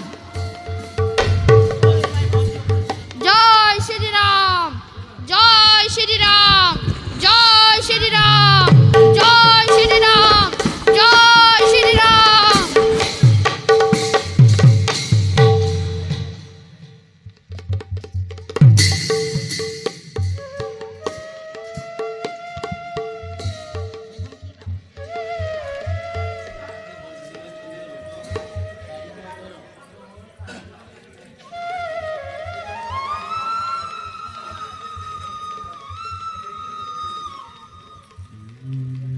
মৃত্য বিভীষণ আৰু কপিখন অতপৰে ঘূৰি অহা নাই ভক্ত হনুমান। আনিবলৈ পাৰিব সেই সঞ্জীৱনী বন। ইফালে প্ৰভাতৰ প্ৰায় হৈছে সমৰ। এনেবোৰ চিন্তাই মোক বৰকৈ কৰে বিফল। মিত্ৰ, নহ'ব সংশয়। আপুনি যদি ইমান সংশয় হয়,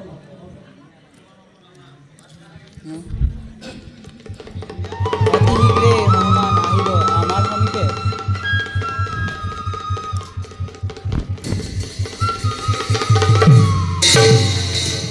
প্ৰভু, ৰাক্ষসৰ সকলো মায়া নেওচি উপস্থিত হলোহি হেতালি পৰ্বতত। কিন্তু তাত থকা সকলো বনেই তৰাৰ দৰে জিলিকি আছে। তাত সঞ্জীৱনী বনৰ অভাস নোপোৱাত মই গোটেই হেতালি পৰ্বতকে উঠাই লৈ আনিলোঁ। ইয়াৰ পৰাই আপুনি বাছি লওক সঞ্জীৱনী বনক। কি ক'লা হনু? মোৰ বাবে তুমি গোটেই পৰ্বতকে দাঙি আনিছা। ধন্য মই তোমাৰ প্ৰতি। তোমাৰ এই ভক্তৰ কথা যুগ যুগান্ত জিলিকি থাকিব নৰসমাজে। আৰু বিভীষণ, লৈ আনা তুমি সঞ্জীৱনী বন চিনাক্ত কৰি। ভাল প্ৰভু, মই এতিয়াই গৈ আনো সঞ্জীৱনী বন।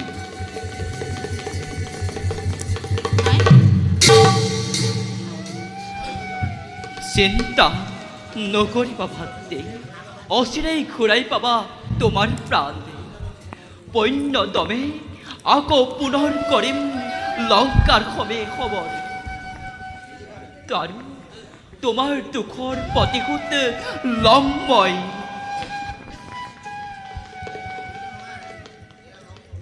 এয়া লওক প্ৰভু, আনিছোঁ পিহি নিজেই মই সঞ্জীৱনী বন। দান কৰাই দিয়ক লক্ষ্মণক। দিয়ক মৃত্য বিভীষণ।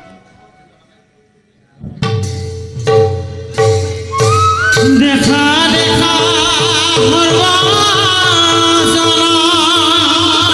ঈশ্বৰ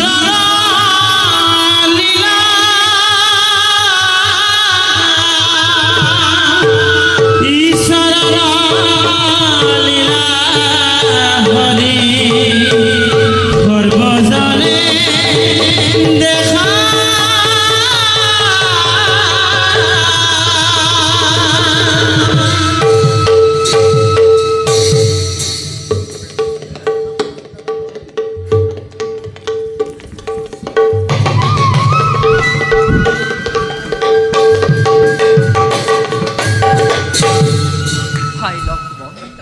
সঁচাকৈ আনন্দিত মই তোমাকে পুনৰ পাই আহা ভাই লক্ষ্মণ দুয়োৱে কৰো আলিংগন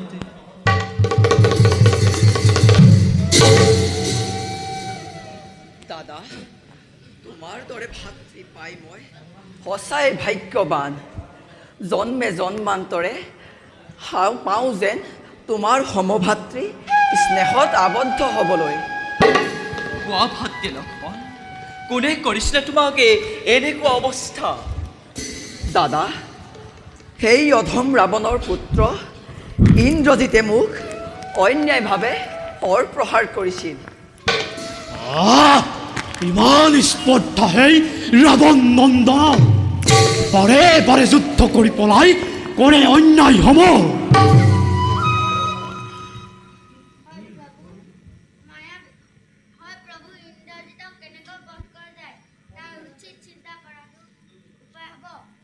মৃত্য বিভীষণ বৰ্তমান কিদৰে বধিম আমি ইন্দ্ৰজিত তাৰ উপায় দিয়া মৃত্য বিভীষণ প্ৰভু গুপ্তচৰৰ মুখেৰে পাৰিছোঁ জানিব ইন্দ্ৰজিতে বৰ্তমান এটা যজ্ঞ কৰিছে আৰম্ভ সেই যজ্ঞ শেষ হ'লে তাক বধ কৰাটো কঠিন হ'ব তাৰ যজ্ঞ শেষ হ'বলৈ দুদিন বাকী আছে গতিকে কালিলৈ ভিতৰত তাক বধ কৰিব লাগিব তেন্তে কাইলৈ ইন্দ্ৰজিতক বধ কৰা যাওক ভাই লক্ষ্মণ দাদা যোৱা তুমি মৃত্য সুগ্ৰীৱৰ সৈতে আৰু হনুমান আৰু কপিকন হৈ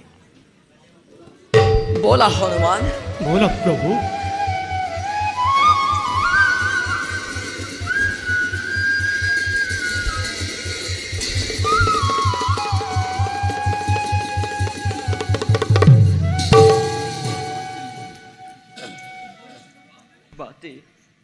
জয় হৈ আহা তোমালোক বলা মৃত্য বিভীষণ আমিও খন্তেকি কৰুঙ্গে বিশ্বাস বলো প্ৰভু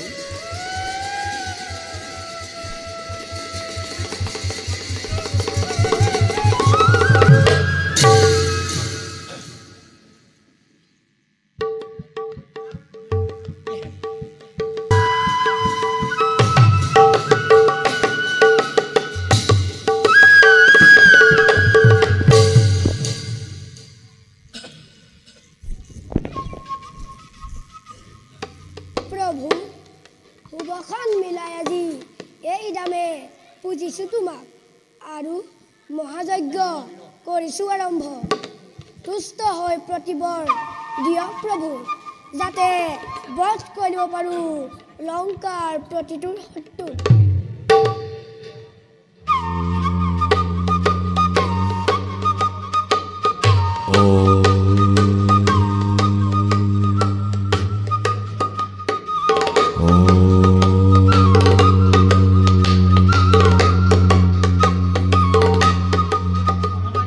অধম ৰাক্ষস নেলাগে পুজিব দেৱতাক ঘূৰি চা এবাৰ এই বধ কৰিব বিচৰা লক্ষ্মণ আজি তোৰ সন্মুখত অধম ৰাক্ষস ত্যাগ কৰ তোৰ যজ্ঞ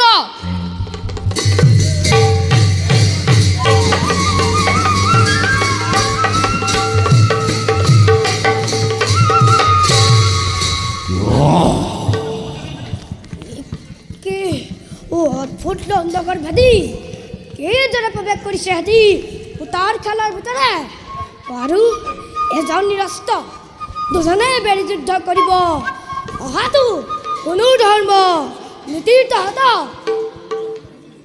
শ্ৰী নীলাজ ৰাক্ষস মৰণৰ সময় ভাবি ধৰ্মৰ নীতি পৰিছে মনত কোন ধৰ্মৰ কথা কৈছ তই মোক অন্যায়ভাৱে প্ৰহাৰ কৰোঁতে ক'ত গৈছিল তোৰ সেই অধম নীতি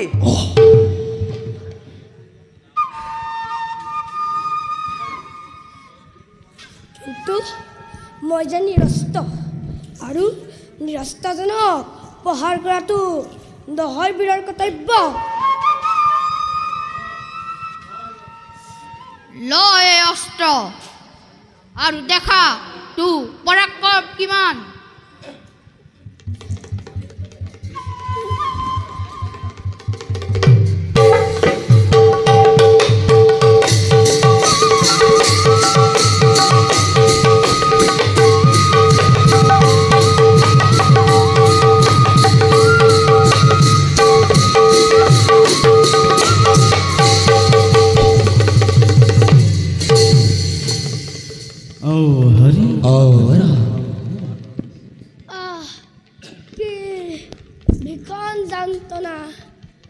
লংকা ৰক্ষা কৰিবৰ বাবে আজি মোৰ শেষ সময় হৈছে উপস্থিত।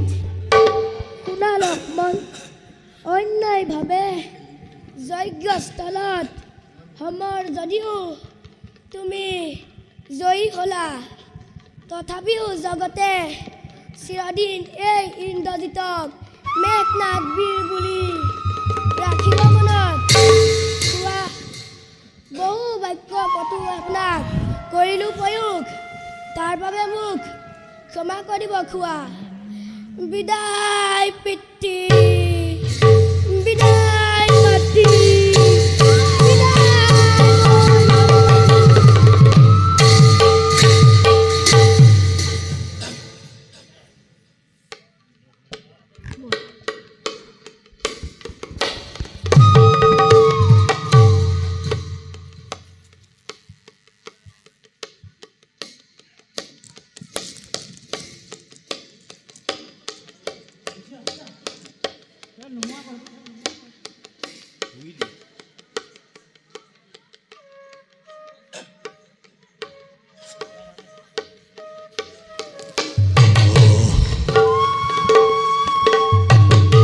এটি এটি কৰে মোৰ সমূহ বীৰ যজ্ঞ দিল ঘুতাহতি। আজি ৰাবণৰ মুক্তি যজ্ঞ হওক সমাপন। যি উদ্দেশ্যে সীতা জানকীক মই কৰিছিলোঁ হৰণ, সেই উদ্দেশ্যে আজি মই লওঁ মুক্তি পথ। আহাৰাম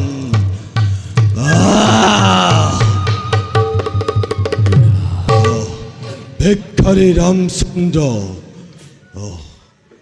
যুদ্ধ দে আজি তোক হত্যা কৰি সমূহ বীৰৰ মই কৰিম উদ্ধাৰ।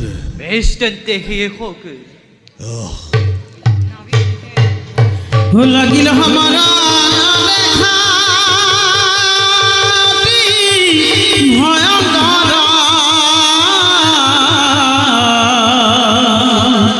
হে দুষ্ট কৰা মনা কৰি হন্তক পালিলা।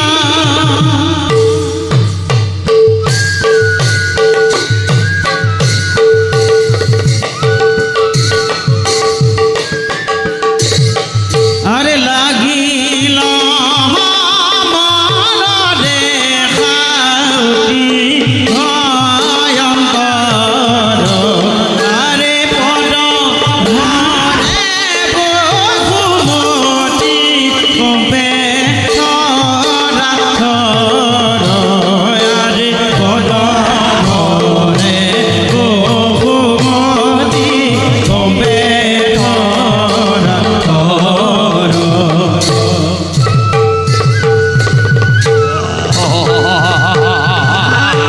ৰাৱণৰ মুক্তি যজ্ঞ আজি হ'ল সমাপন। ওহে নজানি নৰলোকেৰি আন কাম, আৰে পাত কছাৰু গদাকি বোলা ৰাম ৰাম, আৰে পাত কছাৰু গদাকি বোলা ৰাম ৰাম। প্ৰভু আজি বল মুক্তি দান।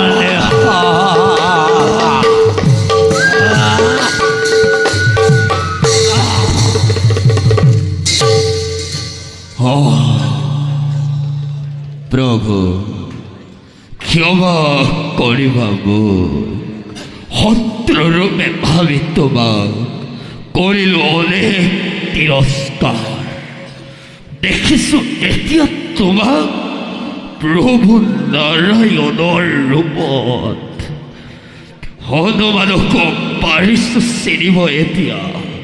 তুমি মোৰ আৰাধ্য গুৰু মহেশ্বৰৰ সত্য অৱতাৰ।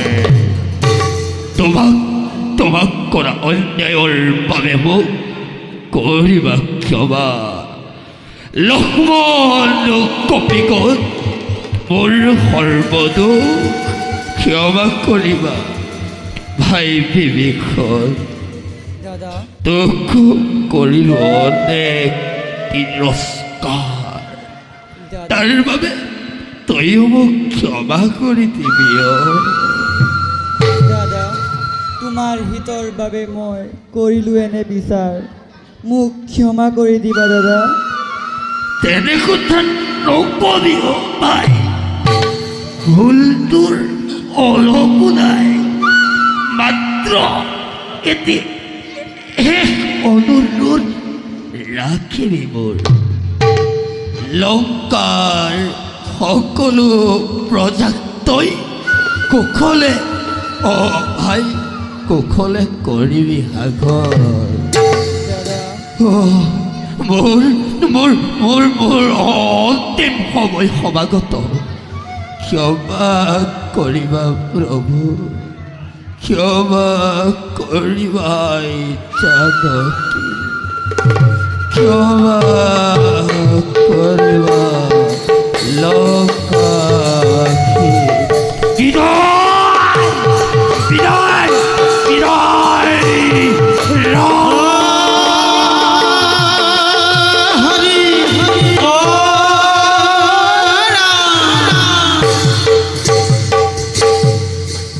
যোৱা দশনত বৈকুণ্ঠ স্থান পাই তুমি ইহ জনমৰ মুক্তি কৰিলা না আজি খন্তে ঘোষিত কৰিলোঁ মই বিভীষণক লংকেশ্বৰূপে বোলা মিত্ৰ বিভীষণ উদ্ধাৰ কৰি আনি দিয়া মোৰ প্ৰাণৰ জানকী ব'লক প্ৰভু